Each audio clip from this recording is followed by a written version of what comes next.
नमस्कार, आप देख रहे हैं लाइव सिटीज और मैं हूं दीपक प्रियदर्शी। बिहार में इस समय राजनीतिक घटनाक्रम दिन ब दिन बदल रहा है। कई घटनाक्रम एक साथ चल रही हैं। बिहार में जातीय जनगणना की रिपोर्ट आई, उसके बाद से बिहार का सियासी पारा जिसे कहें कि वो सातवें आसमान पे पहुंच गया। और उसी दौरान अब भी आज अ, लालू फैमिली की कोर्ट में पेशी हुई, राउज एवेन्यू कोर्ट में लैंड फॉर जॉब मामले में पेशी हुई। अब जाहिर सी बात है कि कल से इस बात को लेकर लगातार यह चर्चा थी, राजनीतिक हलकों में चर्चा थी, खास करके तमाम आरजेडी और गठबंधन में कहीं ना कहीं एक बात की टेंशन थी कि आखिर होगा क्या। लेकिन आज राउज एवेन्यू कोर्ट में लालू प्रसाद यादव की, राबड़ी देवी की, तेजस्वी यादव की, मीसा भारती की पेशी हुई और कोर्ट ने उन्हें जमानत दे दी है। तो एक काफी जो है आरजेडी और महागठबंधन के लिए एक जिसे कहें कि एक राहत की बात है। हमारे साथ इस इशू पे, बिहार की राजनीति पे इसका क्या असर पड़ेगा, कैसे यह आने वाले दिनों में ये प्रभावित होगा, कैसे इसमें बीजेपी के लिए परेशानी होगी या फिर आरजेडी के लिए कितना राहत होगा आने वाले दिनों में, इस पर चर्चा करेंगे। हम इस पर चर्चा करने के लिए हमारे साथ आरजेडी के एजाज अहमद जी हैं और बीजेपी से कुंतल कृष्ण जी हैं। इससे पहले चर्चा की शुरुआत करें, इस केस के बारे में थोड़ा सा ब्रीफ कर दे कि ये मामला जो लैंड फॉर जॉब का मामला है 2004 से 2009 के का ये मामला है। और सीबीआई ने इस पर 2021 में जांच शुरू की थी और उसके बाद इस पे दो चार्जशीट हुए। एक चार्जशीट लालू प्रसाद यादव पे भी हुए थे, दूसरे चार्जशीट में तेजस्वी यादव को जोड़ा गया था और उसके बाद से लगातार ये मामला चल रहा है। तो जाहिर सी बात है कि आज इस मामले में लालू यादव को, राबड़ी देवी को, तेजस्वी यादव को और मीसा भारती को जमानत हुई है। कैसे सियासी समीकरण इस पर बनते हैं?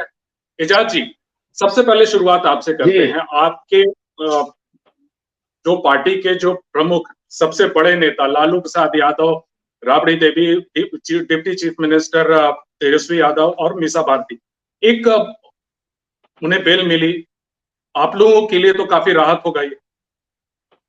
देखिए, सबसे बड़ी बात यह है कि जिस तरह का एजेंसियों के माध्यम से कहीं ना कहीं राजनीतिक चक्रव्यूह रचा गया था और भारतीय जनता पार्टी जिस तरह से एजेंसियों का इस्तेमाल कर रही है, ये सबको पता है कि वेंडेटा पॉलिटिक्स के तहत जब जैसे जैसे चुनाव नजदीक आते जा रहा है, विपक्षी दलों को, देश भर के विपक्षी दलों को, जो भी मुखर होकर के भारतीय जनता पार्टी के खिलाफ बोलते हैं या जो पत्रकार मुखर होकर के इनको आईना दिखाने का काम करते हैं, उनके खिलाफ ये चक्रव्यूह रचे हैं और कहीं ना कहीं उनको तंग करके या उनको परेशान करके ये चाहते हैं कि या तो सरेंडर कर जाए या हमारे राजनीति के साथ वो जुड़ जाए।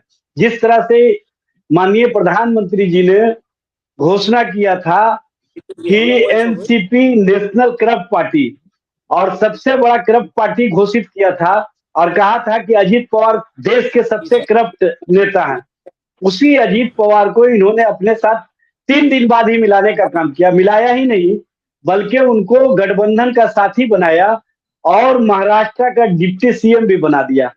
और डिप्टी सीएम बनाने के बाद ये जो अपने वॉशिंग मशीन में, कमाल का इनका वॉशिंग मशीन है, जैसे ही इनके साथ जाते हैं वो सारे भ्रष्टाचारी सदाचारी हो जाते हैं, शिष्टाचारी हो जाते हैं। और उनको बचाने के लिए इन्होंने जो सप्लीमेंट्री चार्जशीट दायर किया उसमें उनका नाम हटा दिया।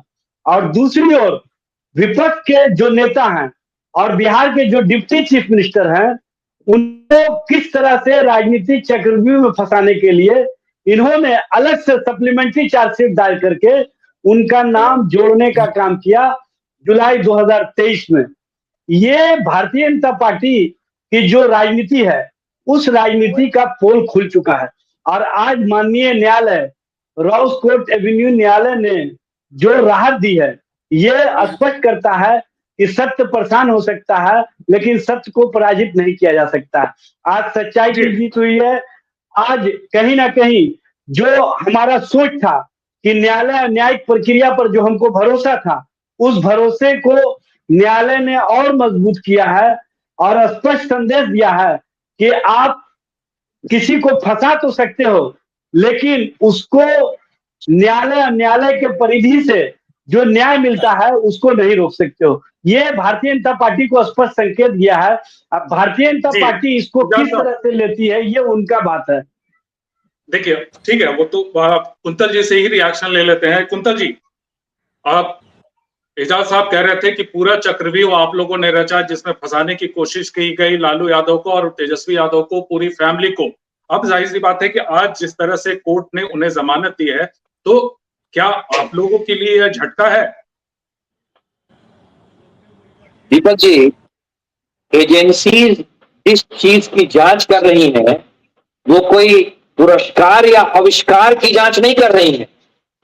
वो जांच कर रही है सीरियस एलिगेशंस की, भ्रष्टाचार के सीरियस आरोपों की जांच कर रही है एजेंसी। और आरोप कैसे?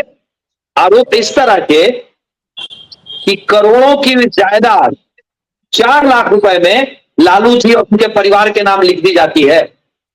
भाई हमारे और दीपक जी के साथ तो ऐसा कभी नहीं हुआ। मैं अपने दोस्त एजाज साहब को ये बताना चाहता हूं कि आप लोग, अभी भी वक्त है, आप लोग जनता को जनता के मुद्दों पर एड्रेस करना शुरू करें। इन बातों में कुछ नहीं रखा है। एजेंसी जिस बिंदु की जांच कर रही है उन चीजों से बिहार की जनता और देश की जनता अवगत है। चारा घोटाला सजायाफ्ता, अभी जो जांच हो रही है लैंड फॉर जॉब स्कैम की, उसमें लंबी लिस्ट है। एक छोटा सा एग्जांपल मैंने आपको बताया। मुझे एजाज साहब, दीपक जी या अरुण जी को तो कोई करोड़ों की जायदाद 4 लाख रुपए में नहीं लिख देता है। अब इन आरोपों की जांच को भी अगर लालू प्रसाद यादव और लालू प्रसाद का दल कहे कि राजनीतिक जांच हो रही है या हमें राजनीतिक रूप से टारगेट किया जा रहा है, तब तो मुझे लगता है कि वो चाहते हैं कि जो वो कहे वही सारे लोग करें। राजद और लालू यादव जो कहे, एजेंसी वही कहे तो सही है। अगर वो जांच कर रही है, आप खुद बताएं। एक सिंपल सा लॉजिक है, बाजार के मूल्य से कम मूल्य पे कोई क्यों अपनी इतनी बेशकीमती संपत्ति किसी को देगा? और जब उसका सीधा सीधा चित्रण हो रहा है भ्रष्टाचार से, भाई एजेंसी इसकी जांच कर रही है। कोर्ट में आज ये मामला गया, लालू प्रसाद जी और उनके परिवार की तरफ से ये बात कही गई कि भाई हमें जमानत दी जाएगा कि हम कहीं जा नहीं रहे हैं, हम जांच में पूरा सहयोग करेंगे। कोर्ट ने इस बात को समझा कि जांच चल रही है, सहयोग करेंगे, जमानत दे दी। एक बात समझ ले, भारतीय जनता पार्टी की सरकार में जो गलत करेगा वो जेल की सलाखों के पीछे रहेगा, और जो गलत नहीं करेगा उसे खरोच तक नहीं आएगी। ये स्वायत्त एजेंसियां हैं, ये तो जांच करेंगी ही करेंगी। जी कुंतल जी, अभी वरिष्ठ पत्रकार अरुण पांडे जी भी हमारे साथ जुड़े हुए हैं। अरुण जी, आज लालू प्रसाद यादव और उनकी पूरी फैमिली को आज कोर्ट ने बेल दे दी। एक बदलते हुए राजनीतिक घटनाक्रम में एक कहीं ना कहीं एक जैसे कहें कि एक बुगाहट और आहट थी, वो धुंध अब छट गई। तो क्या ये माने कि इस लालू यादव और उनकी फैमिली को जमानत देना बिहार की राजनीति के लिए किस तरह से देख रहे हैं आप उसको? नहीं, ये कोई राजनीतिक घटनाक्रम भी नहीं है। ये है केस का मामला, भ्रष्टाचार का मामला। ये आज का दिन सचमुच में एक इस रूप में इसको देखा जाना चाहिए। राजद और बीजेपी के बीच आरोप प्रत्यारोप अपनी जगह है। ये केस है लालू प्रसाद के खिलाफ, रेल मंत्री रहते 4 से 9 तक रहे, उसमें उनके उस कालखंड में करप्शन का मामला। अब रही बात की बीजेपी की सरकार है, बीजेपी फंसा रही है, कार्रवाई कर रही है, ये अपनी, लेकिन कोर्ट तो है ना। देखिए हमारे यहाँ तो जो भी कुछ है एक न्यायिक प्रणाली है। और आज एक सवाल है कि इस केस में लालू जी और राबड़ी जी को तो पहले जमानत मिली हुई थी। ये नया सप्लीमेंट्री चार्जशीट जारी हुआ है जिसमें कि तेजस्वी यादव को भी आरोपी अभियुक्त बनाया गया था। और आज डेट था, सभी 17 जो इस केस में आरोपी हैं सबको सम्मन था, केस में हाजिर होनी थी, सभी हाजिर हुए, सबको जमानत मिली। और तो इसमें क्या सीबीआई ने जमानत का विरोध किया? ये जो लोग बात कह रहे हैं, कोर्ट ने आज की डेट की सुनवाई के लिए रखी थी, सब लोग सम्मन हाजिर हुए और सभी एक जाने पहचाने और एक हस्ती वाले लोग हैं। अब लालू प्रसाद तो इसके पहले चारा घोटाले में केस फेस कर चुके हैं, उस केस में जो भी कुछ फलाफल हुआ अपनी जगह है। लेकिन जमानत तो इस केस में कोई अप्रत्याशित नहीं है कि जमानत नहीं मिलती, जमानत मिली। ठीक है, अब एक न्यायिक प्रक्रिया है, सबों को अपने न्यायपालिका के प्रति विश्वास होना चाहिए, वो सब ठीक करना ही चाहिए। लेकिन ये करप्शन का केस है और इसको इस रूप में देखिए कि लॉ से above nobody is above law. Lalu Prasad देश के एक राजनीतिक शख्सियत है और आज एक फैमिली किसी केस में एक दिन में एक कोर्ट में पेशी हो गई, इसको आप किस रूप में देखते हैं? ये राजनीति में रह के, सत्ता में रह के लोगों के लिए लेसनिंग भी है कि आप चाहे कोई व्यक्ति बड़ा हो, कानून के शिकंजा से कोई बाहर नहीं हो सकता। इसको आप ठीक है, इसमें कोर्ट जो कुछ लालू जी कहते रहे हैं या उनका दल कहता रहा है कि इसमें वो निर्दोष हैं, उनको फंसाया गया है, भाजपा ने साजिश की है, तो वो सब बेनकाब हो जाएगी। इस पूरे सीबीआई के चार्जशीट को जिस दिन कोर्ट कह देगी कि भाई ये जो आपने चार्जशीट किया है फ्रेम करने लायक नहीं है, इसको सुनने योग्य नहीं है, उस दिन पहली सफलता हो जाएगी। लेकिन 16 तारीख को डेट दे दिया गया है। ये बात सही है दीपक जी कि तेजस्वी प्रसाद यादव वो वही शख्स है, याद होगा कि 17 में इसी केस में सिर्फ नाम आया था कि नीतीश कुमार ने सफाई मांगी थी, एक शर्त तेजस्वी यादव को इस्तीफा देने को कहा था और बात नहीं भी, और भी कारण थे, लेकिन नीतीश कुमार ने राजद से नाता तोड़ा और भाजपा से उस समय दोस्ती की थी। आज जब केस से बीच में कुछ भी और जो चेंज हुआ, घटनाक्रम हुआ, आज लालू जी नीतीश जी एक साथ हैं और इस माने में आज एक बहुत ही महत्वपूर्ण दिन था कि लोगों की निगाह टिकी थी कि तेजस्वी आज यदि कोर्ट में हाजिर होंगे तो क्या होगा। जमानत उन्हें तो लेनी ही थी, कोर्ट से संबंध था और उस केस में आज वो आरोपी, पहली बार इस केस में उनका नाम जोड़ा गया था, तो उसमें वो आज संबंध हुआ और कोर्ट ने उन्हें जमानत दे दी। 16 को फिर नया डेट पड़ा है। लेकिन ये बात सही है कि लालू परिवार को सहित उन 17 सभी लोगों को राहत मिली है। अब रही बात इस केस में, मैं मानता हूं कि तेजस्वी को खास करके इस केस में राहत जरूर मिली है, लेकिन अभी उनके सामने जो परेशानी है, परेशानी नहीं छटी है। मैं ये इसलिए बात कह रहा हूँ, इस केस में तो लंबी केस चलेगा, लंबी सुनवाई होगी, वो तो एक फलाफल होगा जैसे चारा घोटाले में हुआ था। लेकिन अब ईडी का भी शिकंजा कसा हुआ है तेजस्वी पर, और ईडी क्या कार्रवाई करता है आप जानते हैं। आज ही आपके जो सांसद हैं संजय सिंह के यहाँ सवेरे से दिल्ली में रेड हो रहा है शराब घोटाले में। आज ही ममता बनर्जी के भतीजे अभिषेक बनर्जी हैं जो सांसद हैं, उनके और उनकी पत्नी को वहाँ जो शिक्षक भर्ती घोटाला हुआ है, ईडी ने एक कार्रवाई नोटिस दे रखी है, फिर बुलाया है। झारखंड के चीफ मिनिस्टर हेमंत सोरेन के खिलाफ जो कुछ हो रहा है, ईडी की कार्रवाई हो रही है, कई सुनवाई की डेट हुई, वो सुप्रीम कोर्ट गए, इस सुनवाई को टालने के लिए राहत नहीं। कुल मिला जुलाकर मैं ये इसलिए भी चर्चा कर रहा हूँ कि इसमें कोई संदेह नहीं, गिनती के आप कहेंगे तो विपक्षी दलों के कई नेता ईडी, सीबीआई और इनकम टैक्स के निशाने पर हैं, उनके शिकंजे में है। विपक्ष तो ये कहेगा, जो स्वाभाविक है कि अभी जो सरकार है नरेंद्र मोदी की सरकार, ये विपक्षी दलों को टारगेट करके केंद्रीय एजेंसियों को हाथ में लेकर कार्रवाई कर रही है। लेकिन फिर मैं आप एक मिनट और सुन लीजिए, जो आपने सवाल किया है कि इसका क्या कोई राजनीतिक क्या टर्निंग, मैं मानता हूँ कि आज एक शक उनकी स्थिति हो, लेकिन कल होकर के नीतीश कुमार के लिए जो मैंने आपसे कहा कि इसलिए लोगों की निगाह टिकी थी कि 4 तारीख को क्या होगा। 4 तारीख को यदि लालू तेजस्वी को जमानत नहीं मिली तो क्या होगा। मैं तो आपकी ही चर्चा पर मैंने कहा था कि तेजस्वी को जमानत मिलनी ही मिलनी है इस केस में। वो सीबीआई के केस में सिर्फ पेशी का दिन है और कोर्ट में अर्जी देंगे, जमानत मिलेगी जैसा उन लोगों को मिला। अब रही इसके आगे क्या होगा, ट्रायल होगा, यदि तो ट्रायल फेस करना होगा, वो ट्रायल भी फेस करेंगे। किसी मंत्री के इस्तीफा के बाद, मैंने किसी मंत्री के जेल जाने के बाद तो अब इस्तीफे की भी नौबत नहीं आती। साहब सवाल ये है कि सबसे बड़ी बात अभी जिस तरह से अरुण पांडे जी कह रहे थे कि करप्शन का एक मुद्दा है, आप जिस तरह से अभी ये मामला चल रहा है जातिगत जनगणना के बाद, क्या आप इन चीजों को लेकर जब जनता के बीच में जाएंगे तो आप सिर्फ कास्ट की बात करेंगे या फिर करप्शन?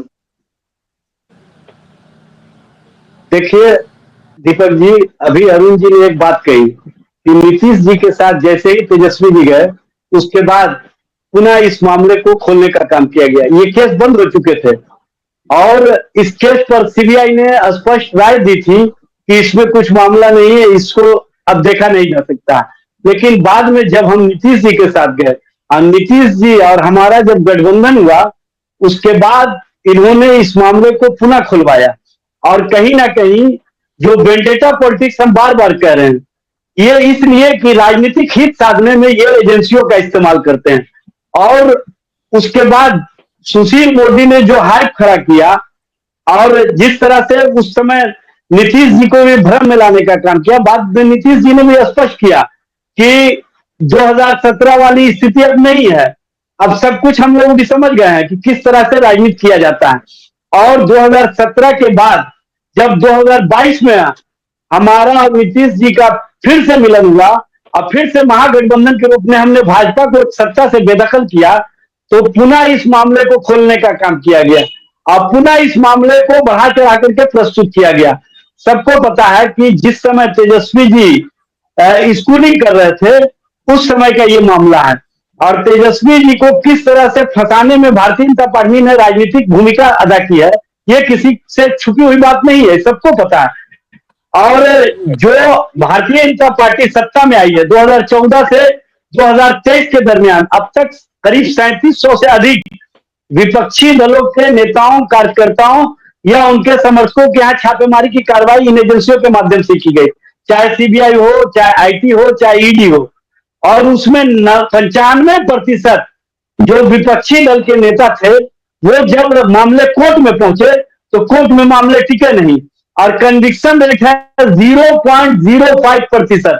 इसी से समझा जा सकता है कि किस तरह से Bharatiya Janata party vendetta politics चला रही है, किस तरह से भारतीय जनता पार्टी राजनीति कर रही है, किस तरह से भारतीय जनता पार्टी एजेंसियों का इस्तेमाल कर रही है।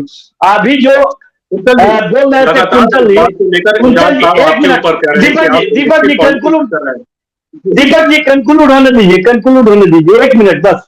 जो कुंतल जी कह रहे थे कि एजेंसियों का हम गलत इस्तेमाल नहीं करते हैं, पूर्व चीफ जस्टिस रमन्ना साहब ने ही कहा था कि जो ये एजेंसियां हैं, चाहे आईटी हो, चाहे ईडी हो, चाहे सीबीआई हो, इनको अपनी विश्वसनीयता बनाए रखने के लिए, जनता में विश्वास बनाए रखने के लिए बेहतर ढंग से काम करना चाहिए।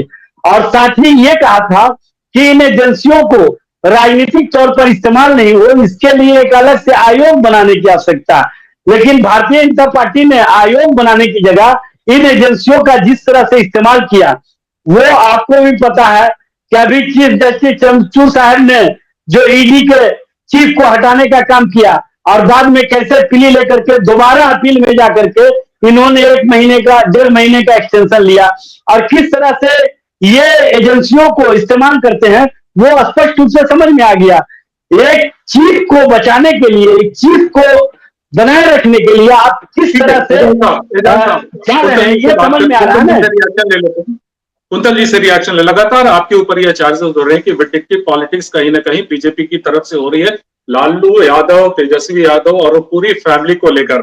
देखिए बिहार में जिस तरह से जातीय जनगणना हुई और उसके जो आंकड़े आए, कहीं ना कहीं कुंतल जी ऐसा लग रहा है कि बीजेपी इस मामले में बैकफुट पे है। तो क्या अब इन चीजों को लेकर, करप्शन के इशू को लेकर क्या आप जनता के बीच में आप जाएंगे? यस दीपक जी, जातीय जनगणना अलग चीज है और वैसे भी बिहार में जो हुआ उस सारे सर्वेक्षण में भी लालू प्रसाद यादव और नीतीश कुमार ने बिहार की जनता के साथ छल कर लिया।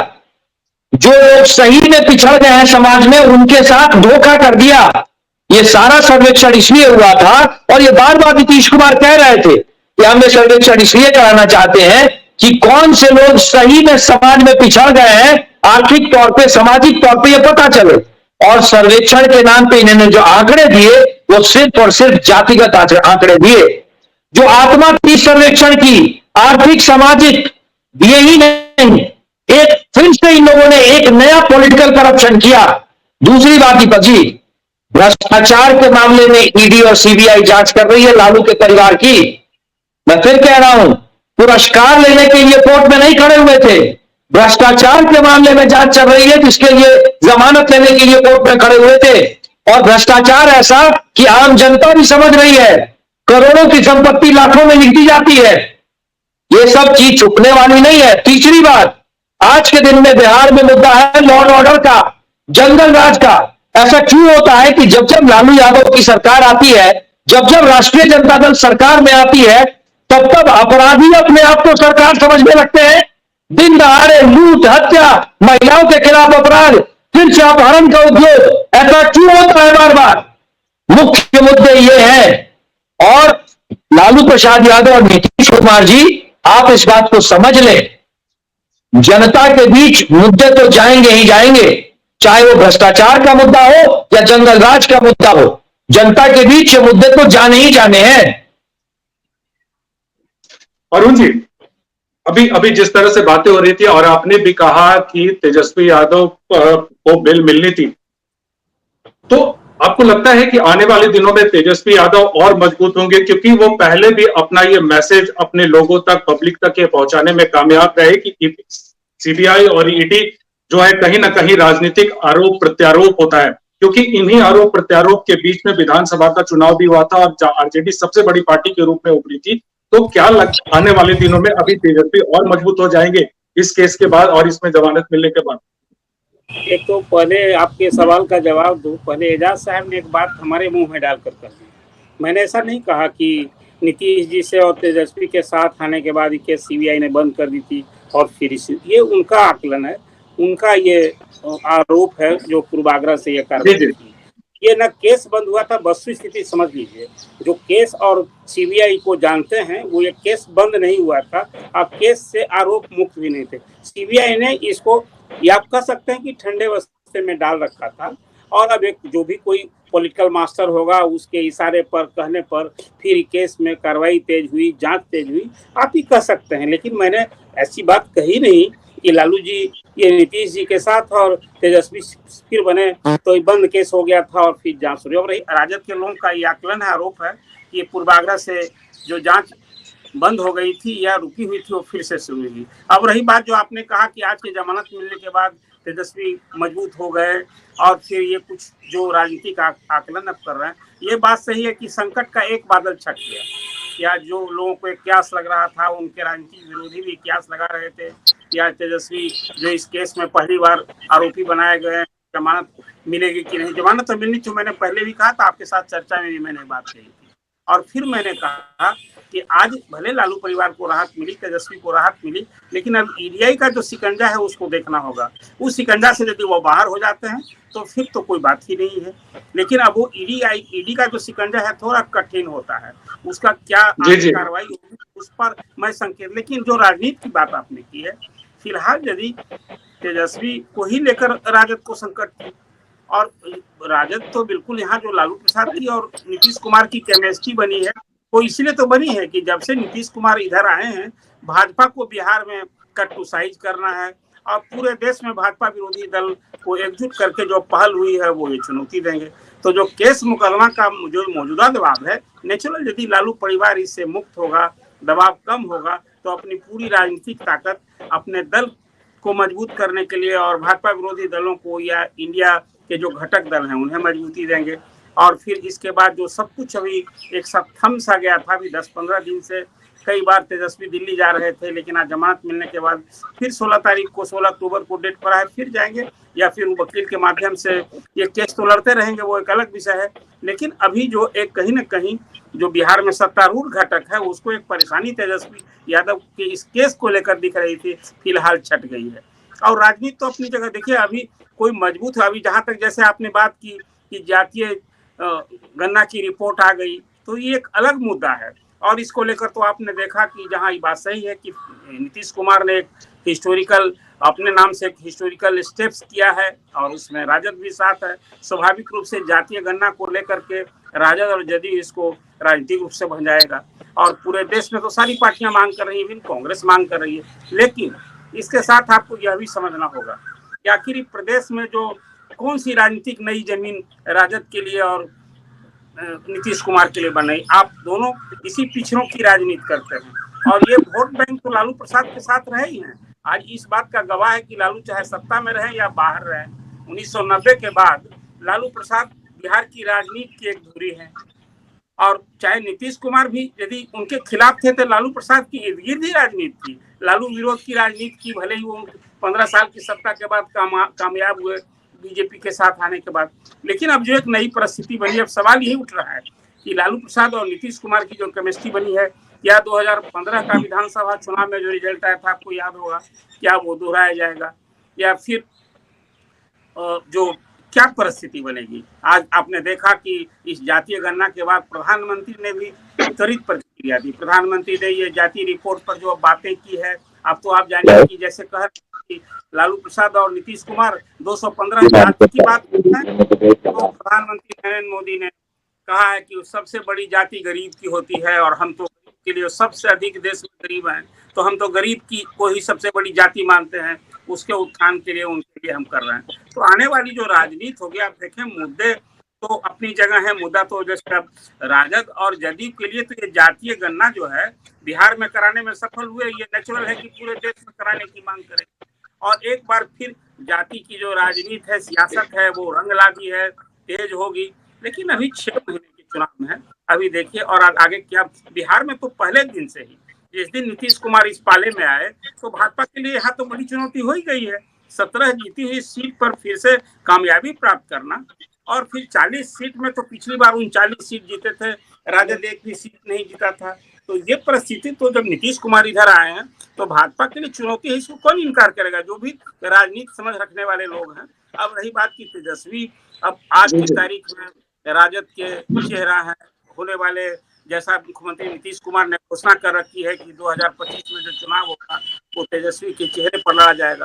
तो अब तो लालू जी भी आज फिट हो गए हैं, पिछले चुनाव में उनका फिजिकल प्रेजेंस नहीं था, तो इस इंडिया घटक दलों को तो अब लालू जी के सामने होने से तो एक बड़े कैंपेनर हैं और वो जो बात करते हैं कि जनता को अपील जाती है, संदेश देते हैं, तो ये देश के मुतालिक जो आप बात करेंगे आप मुद्दा भी है और केंद्र सरकार पर हमला बोलने के लिए, हाँ ये बात सही है, मैं मानता हूँ अभी भी यही जात की राजनीति, यही सब कुछ होता रहेगा। गरीबी, महंगाई, इन मुद्दों को कास्ट पक्ष भी उठाता और इसको एड्रेस किया जाता। आज ऐसे मुद्दों की बजाय कहीं राष्ट्रवाद, हिंदू बना मुस्लिम और कहीं फिर यही जाति का जो राजनीति, यही सब इसलिए कि वोट जब चुनावी बैतरनी पार लगनी है तो इसी के सहारे पार लगनी है। कुंतल जी से बाद एक स्थिति यही बनती है। जी, कुंतल जी से एक सवाल ले लेते हैं। कुंतल जी, जिस तरह से अभी अरुण पांडे जी भी बोल रहे थे कि आने वाले दिनों में जिस तरह से राजनीति बदलनी चाहिए थी वो अभी उसकी तस्वीर अभी बदलेगी। जिस तरह से जातिगत मामले आए हैं और जातिगत रिपोर्ट आई है, जातीय रिपोर्ट आई है, तो जाहिर सी बात है कि अब लालू प्रसाद यादव बाहर हैं, तो अब नीतीश कुमार और लालू यादव का कॉम्बिनेशन, उनका जो अटैक है, अब उसको कैसे डिफेंड करेगी बीजेपी? दीपक जी, ये जो अभी सर्वे हुआ है बिहार में, जो सर्वेक्षण इन लोगों ने कराया है और जिसके आंकड़े लेके आए हैं, मैं अभी इस बहस में नहीं पढ़ूंगा कि आंकड़े कितने वैज्ञानिक हैं, कितनी वैधता है आंकड़ों में, मैं अभी इस बहस में नहीं पढ़ूंगा। सारी गलतियों के बावजूद जो आंकड़े आए हैं वो आंकड़े लगभग वही हैं तो बारंबार हम इस भारतीय समाज के विषय में कहते आए। लोहिया जी कहा करते थे कि 60% पिछड़ा और अति पिछड़ा है। आज के दिन में नीतीश कुमार के आंकड़े 62-63% आ रहे हैं, बहुत ज्यादा अंतर नहीं है। तो इस चीज को लेकर हाइप क्रिएट करना, ये तो नीतीश कुमार लालू प्रसाद यादव के ट्रैप में फंस गए हैं।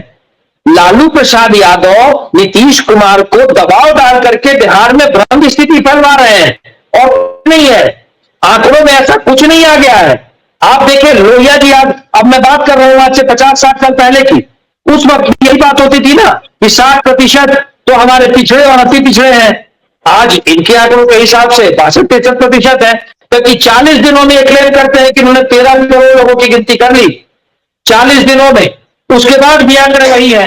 तो आंकड़ों में ऐसा कुछ बहुत ज्यादा बदलाव थोड़ी आया है, जो बदलाव आए हैं वो तो त्रुटियां हैं। इसीलिए इस पे राजनीतिक मुद्दा तो यही होना है। उसमें एक बड़ी बात मैं आपको बता रहा हूं, इनकी सोच है हिंदू समाज को तोड़ना किसी तरीके से। बात स्पष्ट है, लालू प्रसाद यादव की तुष्टीकरण की राजनीति में एक नया टूल साबित हो सकता है अगर हिंदू समाज का वोट बैंक में बिखराव हो, क्योंकि लालू प्रसाद यादव के लिए उनका अपना माई तो मुसलमान ही है। वो बार बार कहते हैं माई।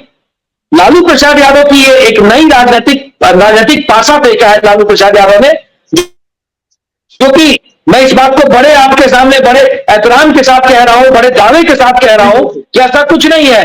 बिहार में चुनाव में, बिहार में आज भी जंगल राज ही मुद्दा है। जान रहेगा तो जहान रहेगा, जान आपकी आज सुरक्षित नहीं है। मुद्दा तो यह है, आपने झूठे वायदे कर दिए नौकरी के, मुद्दा तो यह है। और ये जो बात कर रहे हैं इसमें क्या बहुत ज्यादा बदलाव आ गया है। लोहिया जी के समय भी 60% था, आज भी लगभग 60% है। बार बार ये कहा जा रहा है कि जंगल राज, तो अब इसको कैसे डिफेंड करेंगे? अब लालू यादव भी अब जो है पूरी तरह से निश्चिंत है। अब इस पूरे चुनाव में नीतीश कुमार और लालू यादव दोनों एक साथ चुनावी मैदान में होंगे। देखिए दीपक जी, सवाल पूछ रहा है एजाज साहब से। देखिए सबसे बड़ी बात यह है, जी मैं बोल रहा हूं। देखिए दीपक जी, सबसे बड़ी बात यह है कि भारतीय जनता पार्टी जिस तरह से जंगल राज बार बार कहती है, परसेप्शन खड़ा करने का काम करती है। जंगल राज इनको तब नजर आता है जब गरीबों का राज आता है। जंगल राज इनको तब नजर आता है जब शोषित, वंचित, पिछड़े, अति पिछड़े, कमेरे वर्ग, झोपड़ियों में रहने वाले को हम गले लगाने का काम करते हैं, उनको सम्मान देने का काम करते हैं। जैसे ही हम सम्मान देते हैं इनको बुरा लगता है, क्योंकि इनको गरीबों से घिरना है। इनको जातिगत जनगणना की जब बात आई तो किस तरह से इन्होंने राजनीति की, समझ लीजिए, जैसे ही कोर्ट से स्टे होता है, भारतीय जनता पार्टी के सारे कार्यालय में बिहार भर के, देश भर के बल्कि मिठाइयां बांटी गई और खुशियां मनाई गई। ये भारतीय जनता पार्टी का सोच है गरीबों के प्रति, पिछड़ों के प्रति, अति पिछड़ों के प्रति। और इनकी राजनीति वहीं पर है जो बंच ऑफ थर्ड की राजनीति रही, आरएसएस की विचारधारा की राजनीति रही, और उसी बंच ऑफ थर्ड की राजनीति को ये हमेशा आगे बढ़ाते रहेंगे। ये कभी गरीबों को उन्नति नहीं दे सकते हैं। और प्रधानमंत्री जी जिस दिन से, नहीं दीपक जी सुन लीजिए, प्रधानमंत्री जी जिस दिन से जातिगत गणना का रिपोर्ट बिहार में ले आउट हुआ, उसके बाद से इनको गरीब याद आने लगा। उससे पहले इनको अडानी और अंबानी मित्र नजर आते थे, और अडानी अंबानी के लिए इन्होंने क्या क्या नहीं कुकर्म किया ये सबको पता है। और देश के लोग नारा लगाते हैं हम दो हमारे दो, हम दो हमारे दो की राजनीति करने वाली भारतीय जनता पार्टी जब 2014 में सत्ता में आई तो गरीबों की संख्या थी 45 करोड़, और जब ये आज 9 वर्षों के बाद सत्ता में है तो गरीबों की संख्या हो गई 84 करोड़। गरीब और गरीब बढ़ता जा रहा है। गरीबों को ये लॉलीपॉप दिया 2 किलो गेहूं 2 किलो चावल। जैसे जैसे चुनाव नजदीक आते जाएंगे, आरोप प्रत्यारोप का दौर चलता जाएगा, नए नए समीकरण देखने को मिलेंगे, नए राजनीतिक घटनाक्रम जो है वो देखने को मिलेंगे। हमारे साथ तमाम मेहमान जो आप जुड़े, एजाज साहब आपका धन्यवाद, कुंतल साहब आपका धन्यवाद, और अरुण जी आपका भी धन्यवाद, बहुत बहुत धन्यवाद।